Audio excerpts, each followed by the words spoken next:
Hi, I'm Carl the Human, and you're listening to Historic, the podcast about old places and people who love them. In each episode, I pick a historic building to roast and or toast, tell its story, and at the end I give it a rating and a spot on my rad or bad list. In this episode, I'll be looking at the Maryland State House in Annapolis, Maryland.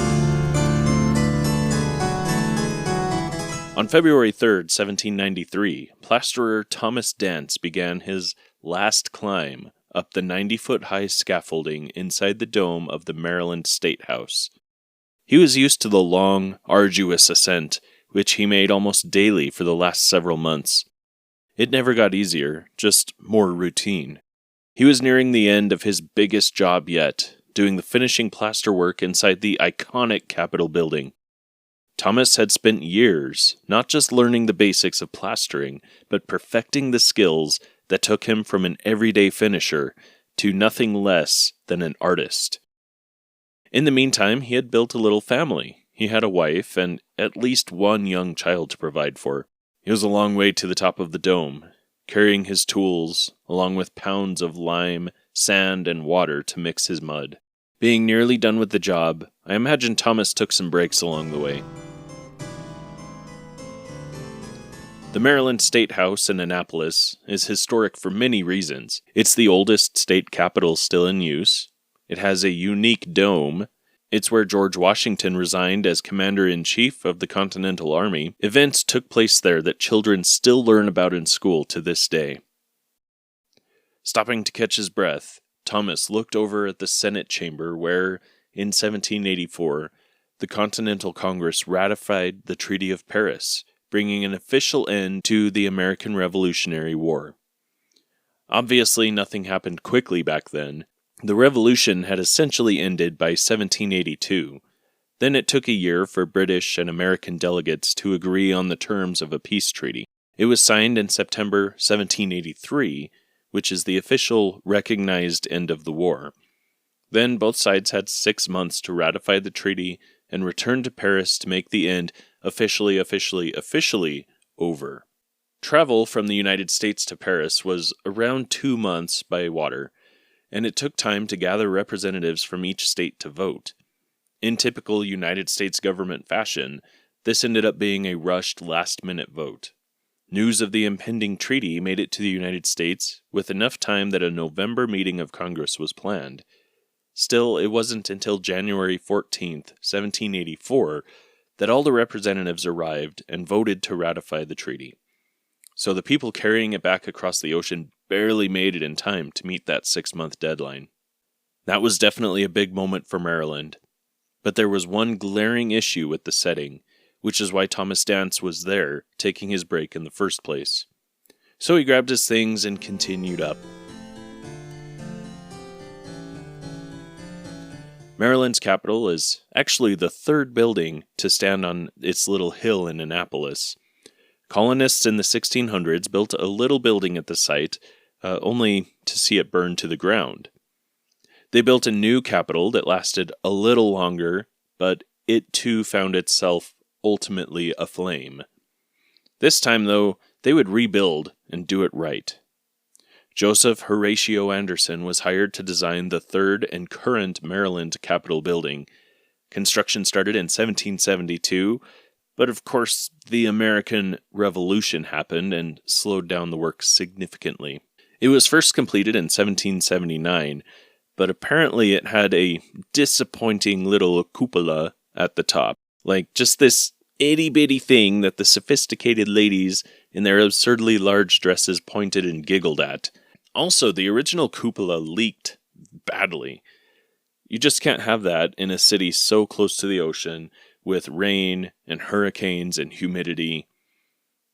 Anyway, the Continental Congress ratified the Treaty of Paris, even though deep down inside they were humiliated about signing such a historic document under a tiny, leaky cupola that everyone was laughing at. So in 1785, the whole thing was dismantled, and workers started building the 121-foot tall dome that stands today, and it is ridiculously huge. The new dome more than doubled the height of the building. So I guess it was a little less disappointing than whatever was there before. Regardless of what the original dome was like, this new dome is pretty impressive, even after 200 years. And here's a fun fact. The dome of the Maryland State House was built without nails. Even today, if you were to go see the beams and trusses and construction stuff, you wouldn't find a single nail. It is built and supported entirely with expertly crafted and perfectly constructed joints. Maryland boasts that their dome, constructed without nails, is the largest one in the United States. I guess that means that there are multiple other domes built without nails, although I can't say I took the time to figure out how many. Between the outer dome structure and the ornate inner dome is that complex and nail-free framework of beams. In this area, many of the people who've worked on the building over the years have participated in the tradition of signing their names. Like painters of canvas sign their work as a finishing touch, painters of buildings would include their names in some invisible place that usually got covered up in the end. Stonemasons would often carve their names into some hidden part of their work. Even Thomas Dance himself probably has his name written somewhere in that building, covered in layers of his own work. Even if no one ever sees Thomas's signature scrawled in the lath and plaster of the Maryland State House dome, the tragedy that marked his last day of work should be the John Hancock of tradesmen. No one knows exactly what happened. Maybe a scaffold broke. Maybe Thomas lost his balance. Maybe he tripped. Whatever the cause, he fell nearly 90 feet, slamming into the marble floor below with a sickening thud.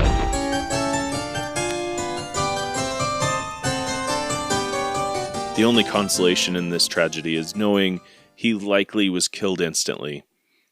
When I say that is the only consolation, I literally mean it. Everything else is terrible. Mary Dance was a widow and a single mother in a world where she had virtually no options for self-sufficiency. Women couldn't just have jobs to earn money. They couldn't own property or have basically any way to exist without a man. It wasn't for lack of trying on her part by any means. Shortly after Thomas died, Mary approached the construction foreman, hoping to collect any pay that was due to Thomas. But the boss, in typical boss fashion, told Mrs. Dance that since her husband didn't finish the job, he hadn't earned any pay. This, of course, was long before any workers' rights, unions, or even OSHA or mandatory workplace safety practices. It is entirely possible that the foreman himself ran an unsafe work environment and knew it, but Thomas Dance's poor widow had no recourse. So the boss could just let his men die, probably being responsible for it, then act like their dying was an act of insubordination when the families came around. It was really just a disgusting situation that fortunately we don't really have anymore if you're working for a legit job. You have protections now if you happen to die at work. Anyway, there was no money for Mary.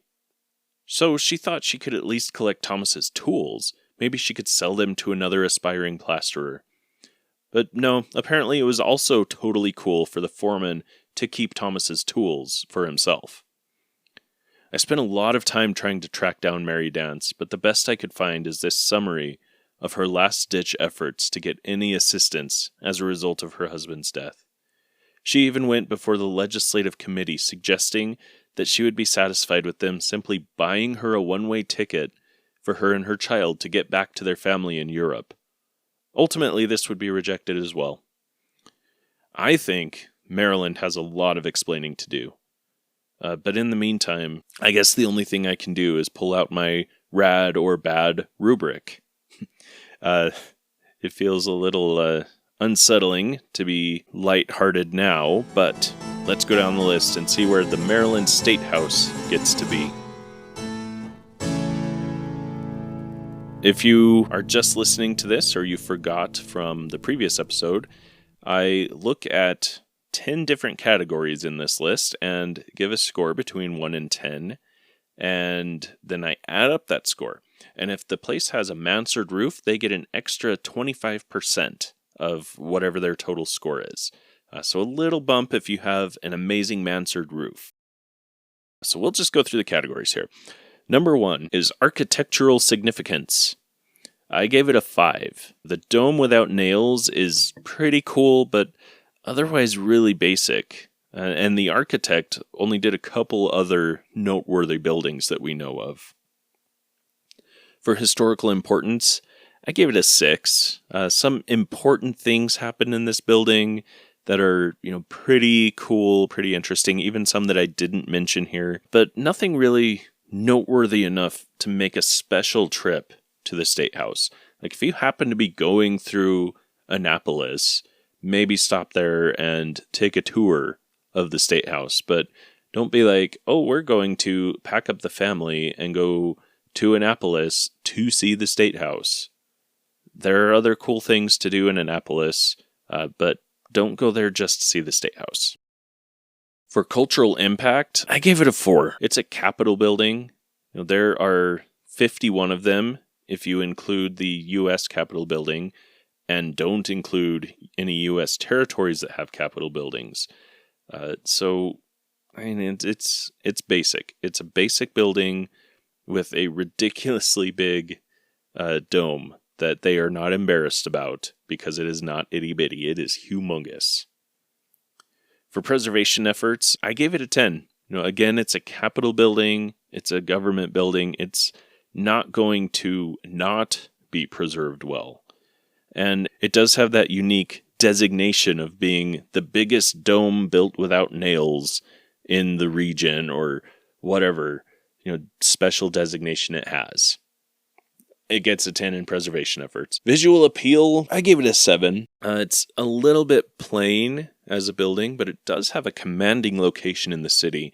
And that dome is definitely something I would stare at long enough for anyone coming with me to be annoyed at how much time I'm spending looking at it. For stories and anecdotes, I gave it a 9. There's Thomas Dance, and there are countless other stories in any Capitol building. Significant things happened in the Maryland State House. It was even used as the U.S. Capitol for a while. For public access, I gave it a 10. It's a public government building. It's regularly open to the public, and there are tours available. Generally, you have free access to Capitol buildings with limited restrictions. So definitely a 10 on public access there. For uniqueness, I gave it a 5. It's an average basic building. It's not even that impressive as a Capitol. That dome is really the only thing that sticks out and makes you say, oh, this is a unique place. For wow factor, I gave it a 3. Have I mentioned the dome yet? That's the only thing that might make you say wow, and honestly, I didn't say wow until I read that it was built without nails. As a dome, it's just really big and looks out of place. It's not that special, but when you learn about the construction of it, that's what makes it a wow. So I gave it a 3. And this section, Carl's Choice, this is just completely arbitrary. I get to give it some points for any reason I want. No justification needed, nothing. I gave it a 5. I can't justify giving this building more than a middle-of-the-road score. It's not bad, but it's not great. It's just there. Its importance comes more from what it is than from its architectural value or its uniqueness other than that massive dome. So just a 5. It's average. It does not have a mansard roof. It doesn't get this mansard multiplier. Unfortunately, that might kick it up quite a bit because its final score is 64. It's definitely within the average range that I'm going to expect to see as this podcast goes on. But between this and the previous episode, there are now 2 places on my rad or bad list, and 64 is enough to move the Maryland State House to number 1, first place on the rad or bad list. That's all I have for today. If you're into this sort of thing, please consider subscribing. You can get updates and see pictures of properties I review on Instagram at historic_pod, or on my subreddit, r/historic podcast in all caps. I don't know if that matters on Reddit. Sometimes I think it does. Sometimes I think it doesn't. But r/historic podcast. Thanks for listening. Go out and do something historic. Check out the Maryland State House. What a magnificent building. All of our leaders go there and decide how life will be for us. So yeah, I love Annapolis. They got a name.